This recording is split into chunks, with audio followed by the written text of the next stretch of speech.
Christmas ದಿನ ನಮಗೊಂದು gift ಕೊಟ್ಟಿದ್ದಾನೆ. ಆ ಗಿಫ್ಟ್ ಯಾರಂದ್ರೆ ಜೀಸಸ್ ಕ್ರೈಸ್ಟ್ ಆಫ್ ನಾಜರೇತ್.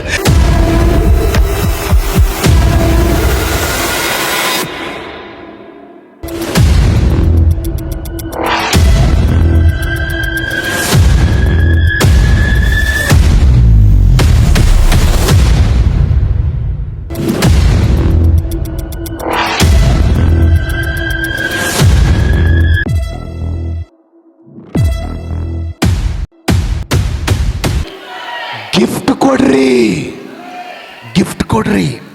ಏನು ಗಿಫ್ಟ್ ಕೊಡ್ಬೇಕು? ಈ ಸಾಲು 100ಕ್ಕೂ 100 ಸತ್ಯ ಸಾರ ಅನ್ನೋರು ಮಾತ್ರ ನನ್ನ ಜೊತೆಗೆ ಆಮೇಲೆ ಹೇಳ್ರಿ. ಮೊದಲೇದಾಗಿ ದೇವರು ಕ್ರಿಸ್ಮಸ್ ದಿನ ನಮಗೊಂದು ಗಿಫ್ಟ್ ಕೊಟ್ಟಿದ್ದಾನೆ. ಆ ಗಿಫ್ಟ್ ಯಾರಂದ್ರೆ ಜೀಸಸ್ ಕ್ರೈಸ್ಟ್ ಆಫ್ ನಾಜರೇತ್. ಯೇಸುವನ್ನೇ ತಂದೆಯಾದ ದೇವರು ಕ್ರಿಸ್ಮಸ್ ದಿನ ಆತನನ್ನು ನಮಗೆ ಗಿಫ್ಟ್ ಆಗಿ ಕೊಟ್ಟಿದ್ದಾನೆ. ನನ್ನ ಮಗನನ್ನು ನಿಮಗೆ ಗಿಫ್ಟ್ ಆಗಿ ಕೊಡ್ತಾ ಇದ್ದೇನೆ. ಅದಕ್ಕೆ ಯೋಹಾನ 3:16 ಒಂದು ಮಾತು ಈ ರೀತಿ ಇದೆ, ದೇವರು ಲೋಕದ ಮೇಲೆ ಎಷ್ಟೋ ಪ್ರೀತಿಯನ್ನಿಟ್ಟು ತನ್ನ ಒಬ್ಬನೇ ಮಗನನ್ನು ಕೊಟ್ಟನು, ಆತನನ್ನು ನಂಬುವ ಒಬ್ಬನಾದರೂ ನಾಶವಾಗದೆ ಎಲ್ಲರೂ ನಿತ್ಯ ಜೀವ ಪಡೆಯಬೇಕೆಂದು ತಂದೆಯಾದ ದೇವರು ಯೇಸಯ್ಯನ ನಮಗಾಗಿ ಗಿಫ್ಟ್ ಆಗಿ ಕೊಟ್ಟಿದ್ದಾನೆ. ಆಮೇನ್. ದೇವರಿಗೆ ಸ್ತೋತ್ರ. ಮಗನೇ ಸೋದರಿ, ಎರಡನೇದು, ದೇವರು ಕ್ರಿಸ್ಮಸ್ ದಿನ ನಮಗೆ ಯೇಸುವನ್ನ ತಂದೆಯಾದ ದೇವರು ಗಿಫ್ಟ್ ಆಗಿ ಕೊಟ್ಟಿದ್ದಾನೆ. ಇನ್ನು ಒಳ್ಳೆ ಫ್ಯಾಮಿಲಿಯನ್ನು ದೇವರು ನಮಗೆ ಗಿಫ್ಟ್ ಆಗಿ ಕೊಟ್ಟಿದ್ದಾನೆ. ನಾನು ಆಗಲೇ ಹೇಳಿದೆ, ಒಂದೊಂದು ಸಾಲುಗಳು ನಿಮ್ಗೆ ಇಷ್ಟ ಆದರೆ ಆಮೇಲೆ ಹೇಳಬೇಕಂತ. ನಮಗೆ ಒಳ್ಳೆ ಫ್ಯಾಮಿಲಿಯನ್ನು ದೇವರು ನಮಗೆ ಗಿಫ್ಟ್ ಆಗಿ ಕೊಟ್ಟಿದ್ದಾನೆ. ಒಳ್ಳೆ ಮಕ್ಕಳನ್ನು, ತಲಾಂತು ಇರುವಂಥ ಮಕ್ಕಳನ್ನು, ಅಭಿಷಿಕ್ತ ಮಕ್ಕಳನ್ನು ದೇವರು ನಮಗೆ ಗಿಫ್ಟ್ ಆಗಿ ಕೊಟ್ಟಿದ್ದಾನೆ. ಅದೇ ರೀತಿಯಾಗಿ ಜಾಬನ್ನು, ಉದ್ಯೋಗವನ್ನು, ಇಲ್ಲಿರುವ ಅನೇಕರಿಗೆ ದೇವರು ಜಾಬನ್ನು ಗಿಫ್ಟ್ ಆಗಿ ಕೊಟ್ಟಿದ್ದಾನೆ. ಇಲ್ಲಿರುವ ಅನೇಕರಿಗೆ ದೇವರು ಒಳ್ಳೆ ಮನೆಯನ್ನು ಗಿಫ್ಟ್ ಆಗಿ ಕೊಟ್ಟಿದ್ದಾನೆ. ಇಲ್ಲಿರುವ ಅನೇಕರಿಗೆ ಒಳ್ಳೆ ಕಾರನ್ನು ದೇವರು ಗಿಫ್ಟ್ ಆಗಿ ಕೊಟ್ಟಿದ್ದಾನೆ. ನಾನು ಹೇಳೋದು ಸತ್ಯನಾ? ಇಲ್ಲಿರುವ ಅನೇಕರಿಗೆ ದೇವರು ದೊಡ್ಡ ದೊಡ್ಡ ವ್ಯಕ್ತಿಗಳನ್ನು ಕಾಂಟ್ಯಾಕ್ಟ್ ಆಗಿ ಕೊಟ್ಟು ದೊಡ್ಡ ದೊಡ್ಡ ವ್ಯಕ್ತಿಗಳನ್ನು ಗಿಫ್ಟ್ ಆಗಿ ಕೊಟ್ಟಿದ್ದಾರೆ. Very good. ಇವಾಗ ನೀವು ಜೋರಾಗಿ ಆಮೇಲೆ ಹೇಳ್ತೀರಾ.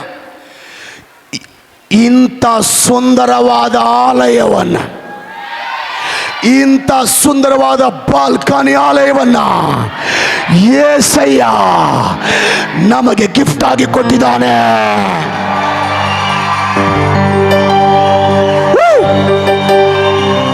ಅಷ್ಟು ಮಾತ್ರ ಅಲ್ಲ, ಸಾವಿರಾರು ಆತ್ಮಗಳನ್ನು ಯೇಸಯ್ಯ ನಮಗೆ ಗಿಫ್ಟ್ ಆಗಿ ಕೊಟ್ಟಿದ್ದಾರೆ. ಒಳ್ಳೆ ಆರೋಗ್ಯವನ್ನು ದೇವರು ನಮಗೆ ಗಿಫ್ಟ್ ಆಗಿ ಕೊಟ್ಟಿದ್ದಾರೆ. ಅಧಿಕಾರ, ಸ್ಥಾನಮಾನ, ಗೌರವಗಳನ್ನು ದೇವರು ನಮಗೆ ಗಿಫ್ಟ್ ಆಗಿ ಕೊಟ್ಟಿದ್ದಾರೆ. ಪರಲೋಕ ತಂದೆ ಒಂದು ಮಾತು ಹೇಳ್ತಾನೆ. ಏನಂತ ಗೊತ್ತಾ? ಈ ಮಾತು ಇಷ್ಟ ಆದ್ರೆ ಆಮೇಲೆ ಹೇಳ್ರಿ. ರೆಡಿ. ದೇವರೇನಂತ ಗೊತ್ತಾ? ನನ್ನ ಮಗನನ್ನೇ ನಿಮಗೆ ಕೊಟ್ಟುಬಿಟ್ಟಿನಿ. ನನ್ನ ಸ್ವಂತ ಮಗನನ್ನೇ ನಿಮಗೆ ಗಿಫ್ಟ್ ಆಗಿ ಕೊಟ್ಟಿದ್ದೀನಿ. ಮಗನನ್ನು ಕೊಟ್ಟ ಮೇಲೆ ಸಮಸ್ತವನ್ನು ಕೊಡದೇ ಇರುವನೇ. ದೇವರು ತನ್ನ ಒಬ್ಬನೇ ಮಗನನ್ನು ನಮಗಾಗಿ. ಒಂದು ಮಾತು ಹೇಳ್ತೀನಿ, ಚೆನ್ನಾಗಿ ಹೇಳ್ರಿ. ಈ ಕ್ರಿಸ್ಮಸ್ ದಿನ ದೇವರು ನಿಮಗೆ ಕೊಟ್ಟ ಸ್ಪೆಷಲ್ ಗಿಫ್ಟ್ ಏನು? ಈ ಕ್ರಿಸ್ಮಸ್ ದಿನ ಮೊದಲೇ ಲೈನವರಿಗೆ ದೇವರು ಕೊಟ್ಟ ಗಿಫ್ಟ್ ಏನು? ಜೀಸಸ್. ಎರಡನೇ ಲೈನವರಿಗೆ ಕ್ರಿಸ್ಮಸ್ ದಿನ ದೇವರು ಕೊಟ್ಟ ಗಿಫ್ಟ್ ಏನು?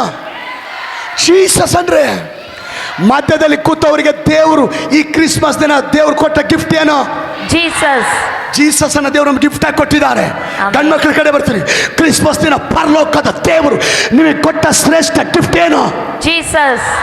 ಜೀಸಸ್ ಅನ್ನು ದೇವರು ನಮಗೆ ಗಿಫ್ಟ್ ಆಗಿ ಕೊಟ್ಟಿದ್ದಾನೆ. ಎಲ್ಲರೂ ಜೋರಾಗಿ ಹೇಳೋಣ. ಕ್ರಿಸ್ಮಸ್ ಕ್ರಿಸ್ಮಸ್ ದಿನ ಕ್ರಿಸ್ಮಸ್ ದಿನ ಚಾಪಣ್ಣಮ್ಮ, ಕ್ರಿಸ್ಮಸ್ ದಿನ ಕ್ರಿಸ್ಮಸ್ ದಿನ ದೇವರು ನಮಗೆ ಕೊಟ್ಟ ಶ್ರೇಷ್ಠ ಗಿಫ್ಟ್, ಯೇಸುವನ್ನು ನಮಗೆ ಗಿಫ್ಟ್ ಆಗಿ ಕೊಟ್ಟಿದ್ದಾನೆ. ಮಗನಿ ಮಗಳೇ, ಸೋದರಿ, ನಿಮ್ಮಲ್ಲಿ ಎಷ್ಟು ಜನ ನಿಮ್ಮ ಬಾಯಿಂದ ಈ ಮಾತು ಹೇಳ್ತಿರಲ್ಲ ಗೊತ್ತಿಲ್ಲ, ನಾನಂತ ಹೇಳ್ತೇನೆ. ನನಗೆ ಕೊಟ್ಟ ಫ್ಯಾಮಿಲಿ, ಆಮೇಲೆ ಬರಲಮ್ಮ, ನನಗಿರುವ ಫ್ಯಾಮಿಲಿ, ನನಗಿರುವ ಮನೆ, ನನಗಿರುವ ಈ ಸೇವೆ, ನನಗಿರುವ ಬಲ, ನನಗಿರುವ ಹೆಸರು, ನನಗಿರುವ ಆರೋಗ್ಯ, ಇದು ಕೇವಲ ಕೇವಲ ಕೇವಲ యేసయ్య ನನಗೆ ಗಿಫ್ಟ್ ಆಗಿ ಕೊಟ್ಟಿದ್ದಾರೆ. ಎಲ್ಲ ಯಾರು ಕೊಟ್ಟಿದ್ದು?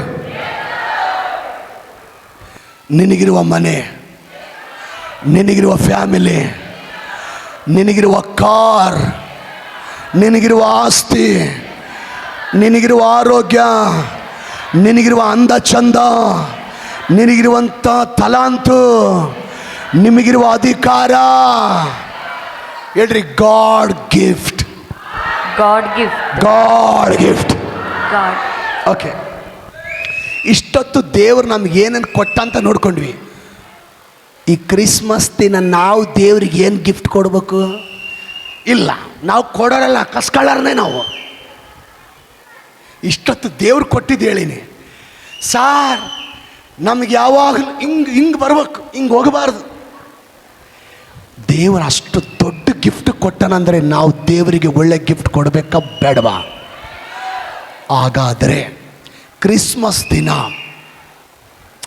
ದೇವ್ರಿಗೆ ಏನು ಗಿಫ್ಟ್ ಕೊಡ್ಬೇಕಂತ ನಾನೇ ಓದ್ತೀನಿ. 2 ವಚನ ನಾನು ಓದ್ತೀನಿ, ಕೇಳಿಸ್ಕೊಡ್ರಿ. ಬೈಬಲಲ್ಲಿ ಯೇಸು ಹುಟ್ಟಿದಾಗ ಕುರುಬರು ಏನು ಗಿಫ್ಟ್ ಕೊಟ್ಟರು, ಜೋಯಿಸ್ರು ಏನು ಗಿಫ್ಟ್ ಕೊಟ್ಟರು ಓದಿಸ್ತೀನಿ, ಕೇಳೋಕ್ಕೆ ಎಷ್ಟು ಜನರಿಗೆ ತಾಳ್ಮೆ ಇದೆ? ಸೂಪರ್. ಕುರುಬರು ಏನು ಗಿಫ್ಟ್ ಕೊಟ್ಟರು ನೋಡೋಣ. యేసయ్య ಬೆತ್ಲೆಹೇಮ್ನಲ್ಲಿ ಗೋದಲಿಯಲ್ಲಿ ಹುಟ್ಟಿದ. ಅಲ್ಲಿ ಒಂದು ಹೊಲದಲ್ಲಿ ಕುರುಬರು ರಾತ್ರಿ ಮಲಗಿಕೊಂಡು ಕುರಿ ಕಾಯ್ತಾ ಇದ್ದ. ಕುರಿ ಕಾಯ್ತಾ ಕುರುಬರು ಮಲಗಿದ್ದಾರೆ, ಕುರಿ ಕಾಯ್ತಾ ಇದ್ದಾರೆ. ಟಕ್ಕನಂಗೆ ದೇವದೂತ ಪ್ರತ್ಯಕ್ಷ ಆಗಿದ್ದಾನೆ. ಲೂಕ 2:10-11 ಓದ್ತೀನಿ ಕೇಳ್ರಿ. ದೇವದೂತ ಹೇಳ್ತಾನೆ ಕುರುಬರಿಗೆ, ಹೆದರಬೇಡಿರಿ, ಕೇಳಿರಿ, ಜನರಿಗೆಲ್ಲ ಮಹಾ ಸಂತೋಷವನ್ನು ಉಂಟು ಮಾಡುವ ಶುಭ ಸಮಾಚಾರವನ್ನು ನಿಮಗೆ ತಿಳಿಸುತ್ತೇನೆ. ಎಂಥ ಸಮಾಚಾರ? ಜನರಿಗೆಲ್ಲ ಮಹಾ ಸಂತೋಷವನ್ನು ಉಂಟು ಮಾಡುವ ಶುಭ ಸಮಾಚಾರ ದೇವದೂತರು ಕುರುಬರಿಗೆ ತಿಳಿಸ್ತಾರೆ. ಅದೇನೆಂದರೆ ಈಗ ನೋಡ್ರಿ, ಇವತ್ತು ನಿಮಗೋಸ್ಕರ ದಾವೀದನೂರಿನಲ್ಲಿ ಒಬ್ಬ ರಕ್ಷಕನು ಹುಟ್ಟಿದಾನೆ, ಆತನು ಕರ್ತನಾಗಿರುವ ಕ್ರಿಸ್ತನೇ. ಹಂಗೆ ಮೇಲೆ ಹೇಳ್ತಾನೆ, ಜನರಿಗೆಲ್ಲ ಮಹಾ ಸಂತೋಷ ಉಂಟು ಮಾಡುವಂಥ ಶುಭವಾರ್ತೆ ಇವತ್ತು యేసయ్య ಹುಟ್ಟಿದಾನೆ ಅಂತ ಹೇಳ್ತಾನೆ ಮೇಲೆ ದೇವದೂತರು. ಕೆಳಗೆ ಹೇಳ್ತಾನೆ, ನಿಮಗೋಸ್ಕರ ಕೂಡ ಹುಟ್ಟಿದಾನೆ ಅಂತ ಹೇಳ್ತಾನೆ. ದೇವದೂತರಿಗೂ ಕೂಡ ಕ್ರಿಸ್ಮಸ್ ಗಿಫ್ಟ್ ಏನು ಕೊಟ್ಟ ದೇವರು? ಯೇಸುವನ್ನೇ ಕುರುಬರಿಗೆ ಗಿಫ್ಟ್ ಆಗಿ ಕೊಟ್ಟ. ಈ ಗಿಫ್ಟ್ ಕೊಟ್ಟ ಮೇಲೆ ಕುರುಬರು ಹೋಗಿ ಏನು ಮಾಡಿದ್ರು ಗೊತ್ತಾ? ಏನು ಮಾಡಿದ್ರು ಅಂದರೆ, ನಿಮಗೋಸ್ಕರ ದಾವೀದನೂರಿನಲ್ಲಿ ರಕ್ಷಕನು ಹುಟ್ಟಿದಾನೆ. ನಿಮಗೆ ಗೊತ್ತಾಗಬೇಕಂದ್ರೆ ಬಟ್ಟೆಯಲ್ಲಿ ಸುತ್ತಿದ ಒಂದು ಮಗು ಗೋದಲ್ಲಿ ಕಾಣಿಸುವುದು ಅಂತ ದೇವದೂತರು ಹೇಳಿದ ಕೂಡಲೇ ಕುರುಬರು ಹೋದರು. ರಾತ್ರಿ ಹೋದರು. ಈಗಲೇ ಹೋಗೋಣಂತ ಹೋದರು. 10 ಗಂಟೆಗೆ ಬರ್ರಿ ಅಂದರೆ 11 ಗಂಟೆಗೆ ಬಂದಿರಿ ನೀವು ಕ್ರಿಸ್ಮಸ್ ಹಬ್ಬ ಮಾಡಲಿಕ್ಕೆ. ಅವರು 11 ಗಂಟೆಗೆ ಬರಲಿಲ್ಲ. ಯಾವಾಗ ಕ್ರಿಸ್ತ ಹುಟ್ಟಿದಾನೆ, ನಿಮಗೋಸ್ಕರ ದೇವ್ರು ಹುಟ್ಟಿದಾನೆ, ಮನುಷ್ಯನಾಗಿ ಹುಟ್ಟಿದಾನೆ ಕೂಡಲೇ ರಾತ್ರಿ ಕುರುಬರು ಮಾತಾಡಿಕೊಂಡು ಸೀದಾ యేసయ్య ಹುಟ್ಟಿದ ಜಾಗಕ್ಕೆ ಹೋದ್ರು. ಹೋಗಿ ಏನು ಮಾಡಿದ್ರು ಓದ್ತಿ ನೋಡ್ರಿ. ಲೂಕ 2:20 ನನ್ನ ಜೊತೆ ಹೇಳ್ರಿ. ಎಲ್ಲ ಸಂಗತಿಗಳನ್ನು ನೋಡಿ ಅಂದ್ರೆ ಏನು? ಎಲ್ಲ ಸಂಗತಿ ನೋಡಿ ಅಂದ್ರೆ ಏನು? యేసయ్య ಹುಟ್ಟಿರೋದು, ಗೋದಲಿಯಲ್ಲಿ ಮಲಗಿಸಿರೋದು, ದನಗಳು ಸುತ್ತ ಇರೋದು, ಮರಿಯಮ್ಮ ಯೋಸೆಫ ಇರೋದು, ಅದೆಲ್ಲ ನೋಡಿ ದೇವರನ್ನು ಕೊಂಡಾಡುತ್ತಾ ಏನು ಮಾಡಿದ್ರು? ದೇವರನ್ನ ಕೊಂಡಾಡುತ್ತಾ ಸ್ತುತಿ ಮಾಡಿ ಅನಂತರ ಹಿಂತಿರುಗಿ ಹೋದರು. ಕುರುಬರು యేసయ్యಗೆ ಕ್ರಿಸ್ಮಸ್ಸಿಗೆ ಕೊಟ್ಟ ಗಿಫ್ಟ್ ಏನು ಗೊತ್ತಾ? ಆರಾಧನೆ ಎಂಬ ಗಿಫ್ಟನ್ನು ದೇವರಿಗೆ ಕೊಟ್ಟರು. ಆರಾಧನೆಯನ್ನೇ ದೇವರಿಗೆ ಗಿಫ್ಟ್ ಆಗಿ ಕೊಟ್ಟರು. ಎರಡನೇದು ದೇವದೂತರನ್ನು ಗಿಫ್ಟ್ ಕೊಟ್ಟರು. ಲೂಕ 2:14 ದೇವದೂತರು ಯೆಶಾಯ ಹುಟ್ಟಿದ ಮೇಲೆ ನೋಡ್ರಿ ಈ ರೀತಿ ಹೇಳ್ತಾರೆ, ಹಾಡ್ತಾರೆ, ಈ ರೀತಿ ಹಾಡ್ತಾರೆ. ಹೇಳ್ರಿ ಮೇಲಣ, ಹೇಳ್ರಿ ಮೇಲಣ ಲೋಕದಲ್ಲಿ ದೇವರಿಗೆ ಮಹಿಮೆ, ಭೂಲೋಕದಲ್ಲಿ ಮನುಷ್ಯರೊಳಗೆ ಸಮಾಧಾನ, ದೇವರು ಅವರಿಗೆ ಒಲಿಯುತ್ತಾನೆ ಎಂದು ದೇವರನ್ನು ಕೊಂಡಾಡುತ್ತಾ ಹೇಳಿದರು. ಏನು ಮಾಡಿದ್ರು ದೂತರು? ದೇವರನ್ನ ಕೊಂಡಾಡಿದ್ರು. ಕುರುಬರು ಕ್ರಿಸ್ಮಸ್ ಯೆಶಾಯ ಹುಟ್ಟಿದಾಗ ಏನು ಗಿಫ್ಟ್ ಕೊಟ್ಟರು? ಆರಾಧನೆ ಮಾಡಿ ಆರಾಧನೆಯೇ ದೇವ್ರಿಗೆ ಗಿಫ್ಟ್ ಆಗಿ ಕೊಟ್ಟರು.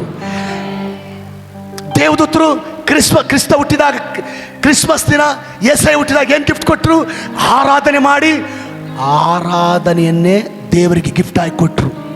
ಈಗ ಒಂದು ಮಾತು ಹೇಳ್ತೀನಿ ಅಮ್ಮ, ಇವತ್ತು ನಾವು ದೇವರಿಗೆ ಏನಾದರೂ ಒಳ್ಳೆ ಗಿಫ್ಟ್, ದೊಡ್ಡ ಗಿಫ್ಟು, ಶ್ರೇಷ್ಠ ಗಿಫ್ಟ್ ಕೊಡಬೇಕಂದ್ರೆ ಅದು ಹಣ ಅಲ್ಲ, ಅದು ಬಂಗಾರ ಅಲ್ಲ, ಅದು ಆಸ್ತಿ ಅಲ್ಲ. ಒಂದು ಮಾತು ಹೇಳ, ದೇವರಿಗೆ ನಾವು ಏನಾದರೂ ಒಳ್ಳೆ ಗಿಫ್ಟ್ ಕೊಡಬೇಕಂದ್ರೆ ಅದೇ ಆರಾಧನೆ, ಅದೇ ಆರಾಧನೆ, ಅದೇ ಆರಾಧನೆ. ಒಂದು ಮಾತು ಹೇಳ್ತೀನಿ, ನೀನು ಚೆನ್ನಾಗಿ ದೇವ್ರನ್ನ ಆರಾಧನೆ ಮಾಡಿಬಿಟ್ರೆ ದೇವ್ರು ಪರಲೋಕನೇ ಬಿಟ್ಟು ಬಂದ್ಬಿಡ್ತಾನಂತೆ. ನೋಡ್ರಿ, ಪರಲೋಕನೇ ಬಿಟ್ಟು ಬಂದ್ಬಿಡ್ತಾನಂದ್ರೆ ಆರಾಧನೆ ಅಂದರೆ ದೇವ್ರಿಗೆ ಎಷ್ಟು ಇಷ್ಟ, ಆರಾಧನೆ ಅಂದರೆ ಎಷ್ಟು ದೇವ್ರಿಗೆ ಹುಚ್ಚು ಆಲೋಚನೆ ಮಾಡ್ರಿ. ಇನ್ನೊಂದು ಮಾತು ಹೇಳ್ತೀನಿ, ಪರಲೋಕದ ದೇವರು ಈ ಭೂಮಿಗೆ ಇಳಿದು ಬಂದಂಥ ಹೆಚ್ಚು ಸಮಯ ಯಾವುದು ಗೊತ್ತಾ? ಅದು ಆರಾಧನೆ ಸಮಯ, ಅದು ಆರಾಧನೆ ಸಮಯ. ಈ ಭೂಮಿಯಲ್ಲಿ ದೇವರು ಇಳಿದು ಬಂದಂಥ ಹೆಚ್ಚು ಸಮಯ ಬೈಬಲಲ್ಲಿ ಅದು ಆರಾಧನೆ ಸಮಯ. ಅಂದರೆ ಯೋಚನೆ ಮಾಡ್ರಿ, ಆರಾಧನೆ ಅಂದರೆ ದೇವರಿಗೆ ಎಷ್ಟು ಇಷ್ಟ. ಇನ್ನು ಮಾತಾಡ್ತೀನಿ, ಪರಲೋಕದಲ್ಲಿ ಈಗಲೂ ನಿತ್ಯ ನಿರಂತರ 1000 ವರ್ಷದಿಂದ ಇನ್ನು ಮುಂದೆ ಕೂಡ ಏನು ನಡೀತದೆ ಗೊತ್ತಾ? ಆರಾಧನೆ ನಡೀತಾ ಇದೆ. ಇಸ್ರಾಯೇಲ್ ದೇವರಾದ ಯೆಹೋವನು ಪರಿಶುದ್ಧನು ಪರಿಶುದ್ಧನು ಪರಿಶುದ್ಧನಂತ ಕೋಟಿ ದೇವದೂತರು ದೇವರನ್ನ ಆರಾಧಿಸ್ತಾ ಇದ್ದಾರೆ. ಹಾಗಾಗಿ ಯೋಚನೆ ಮಾಡ್ರಿ, ಅಲ್ಲಿನೂ ಆರಾಧನೆ ನಡೀತಾ ಇದೆ. ಅಂದರೆ ಆರಾಧನೆ ಅಂದರೆ ದೇವರಿಗೆ ಎಷ್ಟು ಇಷ್ಟ. ಒಂದು ಮಾತು ಹೇಳ, ಇವತ್ತು ನೀನು ಚೆನ್ನಾಗಿ ಆರಾಧನೆ ಮಾಡಿದರೆ ಇವತ್ತು ನೀನು ಚೆನ್ನಾಗಿ ಆತ್ಮದಲ್ಲಿ ಮುಳುಗಿ ಆತ್ಮಪರವಶನಾಗಿ ಆರಾಧನೆ ಮಾಡು. ಇದೇ ನೀನು ನಿನ್ನ ಕುಟುಂಬದ ಕಡೆಯಿಂದ ದೇವರಿಗೆ ಕೊಡುವ ದೊಡ್ಡ ಗಿಫ್ಟ್. ನಾನು ಯೇಸು ನಂಬಿದಾಗ, ನಾನು ಸೇವೆಗಾಗಿ ಈ ಪ್ಲೇಸಿಗೆ ಬಂದಾಗ ನನಗೆ ಪ್ರಸಂಗ ಮಾಡೋಕ್ಕೆ ಬರಲ್ಲ, ಪ್ರಾರ್ಥನೆ ಮಾಡೋಕ್ಕೆ ಬರಲ್ಲ, ವಾಕ್ಯ ಇಲ್ಲ, ಅಷ್ಟು ಜ್ಞಾನ ಇಲ್ಲ, ತಿಳುವಳಿಕೆ ಇಲ್ಲ, ಸಭೆ ಹೆಂಗೆ ನಡೆಸ್ಬೇಕು ಗೊತ್ತಿಲ್ಲ, ಆತ್ಮ ಹೆಂಗೆ ಗೆಲ್ಬೇಕು ಗೊತ್ತಿಲ್ಲ. ಒಂದು ಚೆನ್ನಾಗಿ ಗೊತ್ತು, ಏನಂದರೆ ದೇವರನ್ನ ಚೆನ್ನಾಗಿ ಆರಾಧಿಸೋದು ಗೊತ್ತು. ನಾನು ಆತ್ಮದಲ್ಲಿ ಮುಳುಗಿ ಚೆನ್ನಾಗಿ ದೇವರನ್ನ ಆರಾಧನೆ ಮಾಡಿದ್ದೀನಿ. ಆಮೇಲೆ ಬರಲಮ್ಮ, ನಾನು ಆತ್ಮದಲ್ಲಿ ಮುಳುಗಿ ಚೆನ್ನಾಗಿ ದೇವ್ರನ್ನ ಆರಾಧನೆ ಮಾಡಿದ್ದೀನಿ. ಆರಾಧನೆಯನ್ನೇ ದೇವರಿಗೆ ಗಿಫ್ಟ್ ಆಗಿ ಕೊಟ್ಟಿದ್ದೀನಿ. ಈಗ ಒಂದು ಮಾತು ಹೇಳ್ತೀನಿ, ಕೇಳಿಸ್ಕೊ, ನಡೀರೋ. ಆರಾಧನೆಯನ್ನೇ ದೇವರಿಗೆ ಗಿಫ್ಟ್ ಆಗಿ ಕೊಟ್ಟಿದ್ದಕ್ಕೆ ದೇವರು ನನಗೆ 1000 ಆತ್ಮಗಳನ್ನು ಗಿಫ್ಟ್ ಆಗಿ ಕೊಟ್ಟಿದ್ದಾರೆ. ಆಮೇಲೆ ದೇವರಿಗೆ ಕೊಡೋ ಗಿಫ್ಟ್, ನಾವು ದೇವರಿಗೆ ಕೊಡೋ ಗಿಫ್ಟ್. ಅಬ್ಬಾ, ಸಕ್ಸಸ್ ಆಯ್ತು ಕ್ರಿಸ್ಮಸ್. ಎಷ್ಟು ಸಕ್ಸಸ್ ಗೊತ್ತಾ? Grand success. ದೇವರಿಗೆ ಕೊಡೋ ಕ್ರಿಸ್ಮಸ್ ದಿನ ದೊಡ್ಡ ಗಿಫ್ಟ್, ದೇವರಿಗೆ ಕೊಡೋ ದೊಡ್ಡ ಗಿಫ್ಟ್. Praise the lord. ಅದಕ್ಕೆ ನಾನು ಚೆನ್ನಾಗಿ ದೇವ್ರನ್ನ ಆರಾಧನೆ ಮಾಡಿದ್ದಕ್ಕೆ ಆರಾಧನೆ ಮಾಡುವ ಮಕ್ಕಳನ್ನ ದೇವ್ರು ನನಗೆ ಗಿಫ್ಟ್ ಆಗಿ ಕೊಟ್ಟಿದ್ದಾನೆ. ಗಿಫ್ಟ್ ಕೊಡ್ರಿ, ಗಿಫ್ಟ್ ತಗೊಳ್ರಿ, ಹಂಗೆ ಹೇಳ್ರಿ, ಗಿಫ್ಟ್ ಕೊಡ್ರಿ, ಗಿಫ್ಟ್ ತಗೊಳ್ರಿ. ದಾವೀದ ದೇವರನ್ನ ಆರಾಧನೆ ಮಾಡಿದ್ದಾನೆ. ಆಮೇಲೆ ಬರಲಮ್ಮ, ದಾವೀದನು ದೇವರನ್ನ ಆರಾಧಿಸಿದಾನೆ. ದಾವೀದನು ಆತ್ಮದಲ್ಲಿ ಮುಳುಗಿ ದೇವರನ್ನ ಆರಾಧಿಸಿದಾನೆ. ಆರಾಧನೆಯನ್ನೇ ದೇವರಿಗೆ ಗಿಫ್ಟ್ ಆಗಿ ಕೊಟ್ಟಿದ್ದಾನೆ. ದಾವೀದನು ದೇವರಿಗೆ ಆರಾಧನೆಯನ್ನು ಗಿಫ್ಟ್ ಆಗಿ ಕೊಟ್ಟಿದ್ದಕ್ಕೆ ದೇವರು ತಿರುಗಿ ದಾವೀದನಿಗೆ ಅರಸುತನವನ್ನು ಕೊಟ್ಟು ಅರಸುತನವನ್ನು ದಾವೀದನಿಗೆ ದೇವರು ಗಿಫ್ಟ್ ಆಗಿ ಕೊಟ್ಟಿದ್ದಾನೆ. ಆಮೇನ್. ಅಬ್ರಹಾಮನು ದೇವರಿಗೆ ಆರಾಧನೆ ಮಾಡಿದ್ದಾನೆ. ಅಬ್ರಹಾಮ್ ದೇವರಿಗೆ ಆರಾಧನೆ ಮಾಡಿದ್ದಾನೆ. ಆರಾಧನೆಯನ್ನೇ ದೇವರಿಗೆ ಗಿಫ್ಟ್ ಆಗಿ ಕೊಟ್ಟಿದ್ದಾನೆ. ಆರಾಧನೆಯನ್ನು ದೇವ್ರಿಗೆ ಗಿಫ್ಟ್ ಆಗಿ ಕೊಟ್ಟಿದ್ದಾನೆ. ದೇವರು ತಿರುಗಿ ಅಬ್ರಾಹ್ಮನಿಗೆ ಕುರಿಗಳನ್ನು, ದನಗಳನ್ನು, ಆಸ್ತಿಯನ್ನು, ಬಂಗಾರವನ್ನು ತಿರುಗಿ ಗಿಫ್ಟ್ ಆಗಿ ಕೊಟ್ಟಿದ್ದಾನೆ. ಸೊಲೊಮೋನನು ಆಮೇಲೆ ಬರಬೇಕು, ದೇವರನ್ನ ಆರಾಧನೆ ಮಾಡಿದ್ದಾನೆ. ಮುಳುಗಿ ಆರಾಧನೆ ಮಾಡಿದ್ದಾನೆ. ಆತ್ಮದಲ್ಲಿ ಮುಳುಗಿ ಆರಾಧನೆ ಮಾಡಿದ್ದಾನೆ. ಆರಾಧನೆಯನ್ನೇ ದೇವರಿಗೆ ಗಿಫ್ಟ್ ಆಗಿ ಕೊಟ್ಟಿದ್ದಾನೆ. ಆರಾಧನೆ ದೇವರಿಗೆ ಗಿಫ್ಟ್ ಆಗಿ ಕೊಟ್ಟಿದ್ದಾನೆ. ಅವನ ಆರಾಧನೆಯನ್ನು ದೇವರಿಗೆ ಗಿಫ್ಟ್ ಆಗಿ ಕೊಟ್ಟಿದ್ದಕ್ಕೆ ದೇವರು ಅವನಿಗೆ ಈ ಭೂಮಿ ಮೇಲೆ ಯಾರಿಗೂ ಕೊಡದಿರುವಂಥ ಜ್ಞಾನವನ್ನು ಗಿಫ್ಟ್ ಆಗಿ ದೇವರು ಕೊಟ್ಟಿದ್ದಾನೆ. ಗಿಫ್ಟ್ ಕೊಡ್ರಿ, ಗಿಫ್ಟ್ ತಗೊಳ್ರಿ. ಅಷ್ಟು ಯೆಹೋಷಾಫಾಟನು ಯುದ್ಧ ಮಾಡಕ್ಕೆ ಹೋಗ್ತಾ ಇದ್ದಾನೆ. ಹೋಗುವಾಗ ಏನು ಮಾಡ್ತಾನೆ ಗೊತ್ತಾ? ದೇವರನ್ನ ಆರಾಧನೆ ಮಾಡಿದ್ದಾನೆ.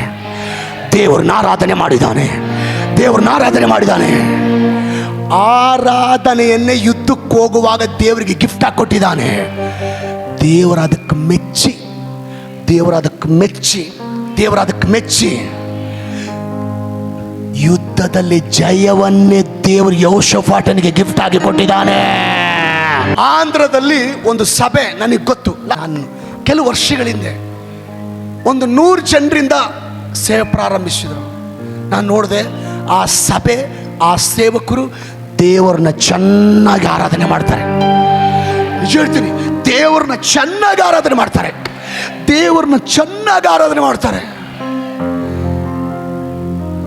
ದೇವರು ಅದಕ್ಕೆ ಮೆಚ್ಚಿ ತಿರುಗಿ 1,00,000ಕ್ಕಿಂತ ಹೆಚ್ಚು ಆತ್ಮಗಳನ್ನ ದೇವರು ಅವರಿಗೆ ಗಿಫ್ಟ್ ಆಗಿ ಕೊಟ್ಟಿದ್ದಾನೆ. ಈ ಕ್ರಿಸ್ಮಸ್ ದಿನ ಆರಾಧನೆಯನ್ನೇ ದೇವರಿಗೆ ಗಿಫ್ಟ್ ಆಗಿ ಕೊಡ್ರಿ. ತಿರುಗಿ ದೇವರು ಅನೇಕ ಆಶೀರ್ವಾದಗಳನ್ನ